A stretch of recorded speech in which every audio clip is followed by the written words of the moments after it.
धेरै मान्छेहरू भन्ने गर्छन् कि फ्याक्ट्री इन्डस्ट्री खोल्नको लागि चाहिँ धेरै इन्भेस्टमेन्ट गर्नुपर्छ, करोडौँ रकम लगानी गर्नुपर्छ। तर त्यस्तो पनि होइन। तपाईसँग सही आइडिया छ र सही मेसिनको तपाईँको सिलेक्सन भएको छ भने तपाईँको सानो एउटा इन्भेस्टमेन्टले पनि तपाईँ औद्योगिक यात्रा सुरु गर्न सक्नुहुनेछ।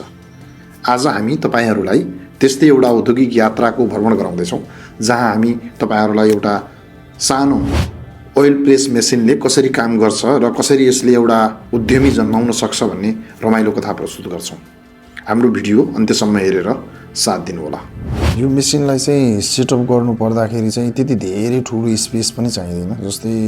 तपाईँको 600-700 स्क्वायर फिटमा पनि यो मेसिनलाई चाहिँ सेटअप गर्न सकिन्छ। जस्तो अब अरू पार्टमा त यसलाई अलिकति स्पेस त चाहियो, त्यही पनि नर्मल्ली यो जुन मेसिनले लिने स्पेस चाहिँ त्यति धेरै पनि छैन। अब यसको जुन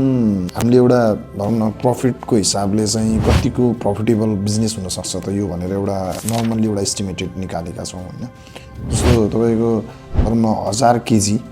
पर डे तपाईँले तोरी पेल्नु भयो भने चाहिँ यसमा कति लिटर तेल जति निस्किन्छ होइन। अब त्यसमा चाहिँ डिपेन्ड के गर्छ भन्दाखेरि जस्तो तोरीको जुन क्वालिटीमा पनि डिपेन्ड गर्छ होइन। जस्तो कतिपय तोरीहरू हुन्छ तर अब त्यसको चाहिँ त्यो यो मार्केटमा एउटा कालो पनि पाउँछ अनि एउटा यो मागीवाला भन्दो रहेछ, त्यो चाहिँ अलिकति पहेँलो खालको तोरी, त्यसमा अलिकति त्यो कालो तोरीमा भन्दा बढी तेल आउँछ भन्छन् होइन। त्यसमा तपाईँको क्वालिटी त्यो तोरीको दाना कस्तो लागेको छ त्यसमा पनि डिपेन्ड गर्नुभयो होइन। तर नर्मल्ली चाहिँ 38 देखि 40% चाहिँ तेल आएको हामीले पाएका छौँ। जस्तो अब जसले चाहिँ युज गर्नुभएको छ, पेलाउनु भएको छ, उहाँहरूले भनेको कुरा सुन्दाखेरि चाहिँ यसको कस्टिङमा मैले एउटा एस्टिमेटेड निकाल्न खोजेको थिएँ। त्यसमा एराउन्ड 1000 केजी जति तपाईँले तोरी पेल्दाखेरि चाहिँ 400 केजी 390 to 400 लिटरसम्म चाहिँ तोरी तेल चाहिँ आउँदो रहेछ। अब अहिलेको हाम्रो मार्केट प्राइस अनुसारले चाहिँ यो तोरीको तेललाई कति पर्छ, अब त्यस्तै 400 लिटर्सको रेन्जमा पर्छ जस्तो लाग्छ मलाई। 390 to 400 को रेन्जमा पर्छ होला होइन। त्यसमा पनि नर्मल्ली तपाईँले एउटा क्यालकुलेसन गर्नुभयो भने अब अहिलेको तोरीको भाउलाई हेर्दाखेरि चाहिँ करेन्टली चाहिँ 140 रुपियाँ पर केजी भन्नुको मतलब चाहिँ 14,000 पर टनको हिसाबले छ होला सायद। त्यसमा त्यो प्राइसलाई हामीले राख्यौँ भने पनि तर त्यो रेट त एकदमै फ्लक्चुएट भइहाल्छ होइन। तोरीको पनि रेट गडबड भइरहेको हुन्छ, तेलको पनि गडबड भइरहेको हुन्छ। त्यसमा तपाईँले भोलि लिँदाखेरि मार्केटमा कतिमा उठाउनुहुन्छ त्यसले पनि म्याटर गर्छ। तर एउटा एप्रोक्सली हामी एउटा एस्टिमेटेड निकालिरहेछौँ जहाँनिर चाहिँ 380 to 400 लिटर जति चाहिँ 1 टन तोरीबाट चाहिँ तेल बढोस् हुँदो रहेछ। त्यसको अब तपाईँ आफै पनि एउटा क्यालकुलेट गर्दाखेरि चाहिँ कति कस्टिङ पर्छ भन्दा अब नर्मल्ली हामी एउटा 390 कै रेन्जमा राखौँ होइन। 390 हाम्रो लिटर आयो र त्यसलाई चाहिँ यो तोरीको रेट चाहिँ हामी अहिलेलाई 13,500 को हिसाबले राखौँ। त्यहाँ क्वान्टिटी नै लिँदा र एउटा इन्डस्ट्रीले चाहिँ पर्चेस गर्दा त अभियसली त्यसमा मार्केटमा 14,000 चलिरहेछ भने पनि 500 रुपियाँ त कमी नै पाउनुपर्छ भन्ने लाग्छ एज अ होलसेलरबाट हामीले लिँदाखेरि। 13,500मा हामीले आजको दिनमा तोरी खरिद गरेर जस्तो 1000 केजी तोरी खरिद गर्दाखेरि यसको मूल्य पर्यो 1,35,000। 1000 केजीको हामी 135 को दरले हेर्दाखेरि चाहिँ कति पर्यो भन्दाखेरि 1,35,000 पर्यो। यो चाहिँ हाम्रो कस्टिङ तोरीको खरिद मूल्य भयो। अब हामी यसबाट निस्किने तेल जस्तो कि अब हामी 390 लिटरकै रेन्जमा राखौँ होइन। 390 कै हिसाबले हामीले राख्दाखेरि चाहिँ 390 इन्टु अब मार्केटमा 400 चलिरहेछ भने पनि अहिलेलाई चाहिँ हामी 380 नै राखौँ न एउटा कस्टिङ चाहिँ निकाल्दा 1,48,000 जस्तो 1,48,000 जति चाहिँ त्यो तेल उत्पादन हुँदो रहेछ। अब त्यसमा यसको एउटा मसिनरी एक्सपेन्सेसहरू, अरू अब इलेक्ट्रिसिटी एक्सपेन्सेसहरू, लेबर कस्टहरूलाई पनि क्यालकुलेट गर्दाखेरि नर्मल्ली यसमा राखौँ एउटा कस्टिङ चाहिँ भनेको इलेक्ट्रिसिटीको अनि प्लस लेबर कस्टलाई हामीले राख्दाखेरि नर्मल्ली हामी चाहिँ 3,000 चाहिँ हामी यसमा लेस गऱ्यौँ भने 1,43,000 हुन आउँदो रहेछ।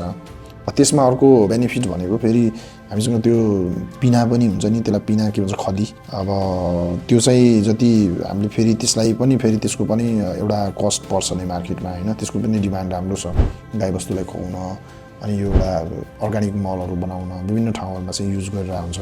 त्यसको पनि राम्रै डिमान्ड छ भनेको चाहिँ त्यो पनि एउटा तपाईँलाई त्यसको पनि एउटा कस्टिङ नर्मल्ली 25-30 रुपियाँ किलो चाहिँ नर्मल्ली गयो भने पनि त्यसमा पनि एउटा सेभिङ हुन्छ होला होइन सँगसँगै अप्रोक्सिमेटली तपाईँको यो जुन पर डेको हिसाबले हेर्दाखेरि एराउन्ड 8 घन्टा चाहिँ मेसिन चल्दा र 1000 केजी जति तपाईँले तोरी चाहिँ पेल्दाखेरि चाहिँ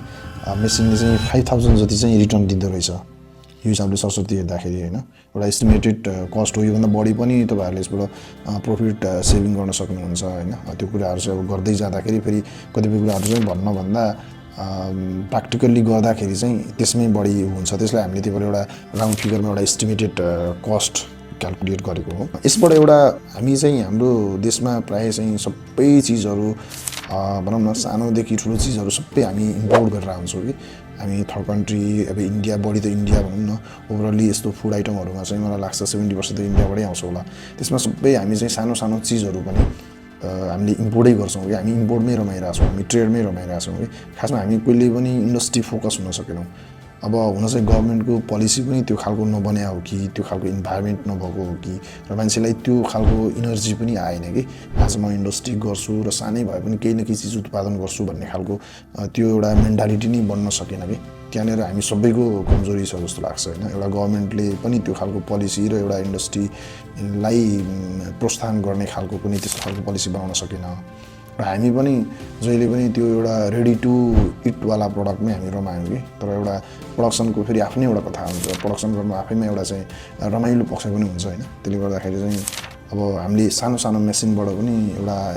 स्टार्टअप गर्न सक्छौँ बिजनेसलाई हामी चाहिँ एउटा अन्टरप्रेनरको रूपमा काम गर्न सक्छौँ एउटा नयाँ उद्यमी बन्न सक्छौँ भन्ने हो अब हामी नर्मल्ली इन्डस्ट्री भन्दा बित्तिकै त्यो एकदमै ठुलो त्यो त करोडौँ अरबौँ रुपियाँ पर्ने हो भन्ने खालको मेन्टालिटीले वर्क गरिरहेको छ क्या खासमा त्यस्तो पनि होइन अब अहिले त यत्रो धेरै अब टेक्नोलोजीको चाहिँ जमाना छ पहिलाको जस्तो हेभी इक्विपमेन्टहरू पनि अहिले नर्मल्ली एकदमै अटोमेसन्समा सानो सानो पोर्टेबल मेसिनहरूमा आइसक्यो होइन त्यो विकसित राष्ट्रहरूले चाहिँ त्यस्ता खालका मेसिनहरू बनाइरहेछ हामी त त्यसमा अलिकति रिसर्च गरेर लागेर हाम्रो डेली युज हुने आइटमहरूमा चाहिँ त्यसलाई अझ बढी कसरी अटोमेसन गर्न सकिन्छ र कसरी चाहिँ हामीले एउटा सानो पोर्टेबल एउटा इन्डस्ट्री खडा गर्न सकिन्छ भनेर अलिकति रिसर्च गरेर लाग्यो भने चाहिँ धेरै कुराहरू छ कि त्यस्तो चिजहरू चाहिँ बनाउन सकिने अनि त्यसले मान्छेलाई एउटा सेल्फ मोटिभेसन पनि गर्छ कि यो चिज गरेर फेरि मान्छेले एकपल्ट नगर्दासम्म हो क्या गरिसकेर भित्र छिरिसकेपछि त उसले त्यसमा काम गर्न थालिसकेपछि त अभियसली त्यसले केही न केही गरि नै रहेको हुन्छ क्या त्यो भएर चाहिँ अब हामी चाहिँ एउटा यो हाम्रो एउटा फ्याक्ट्री इनसाइडको एउटा यस्तो कन्सेप्ट पनि हो कि मान्छेहरूलाई चाहिँ केही नदेखिरहेको चिजहरूलाई देखाउँ र त्यो एउटा सानो सानो इन्डस्ट्रीबाट पनि मान्छेहरूले आफूलाई एउटा उद्यमी बनाउन सक्छ भन्ने खालको म्यासेज पनि दियोस् भन्ने हाम्रो च्यानलको खासमा मोटिभ त्यो पनि हो अब त्यसमा तपाईँहरूले हाम्रो च्यानललाई अलिकति सब्सक्राइब गरेर सेयर गरेर साथ दिनु पनि होला र अर्को नेक्स्ट भिडियोमा हामी यस्तै इन्ट्रेस्टिङ कुराहरूलाई जोडेर अर्को एउटा मसिनरीको बारेमा र त्यसलाई एउटा स्टार्टअप गर्न कसरी सकिन्छ भन्ने विषयमा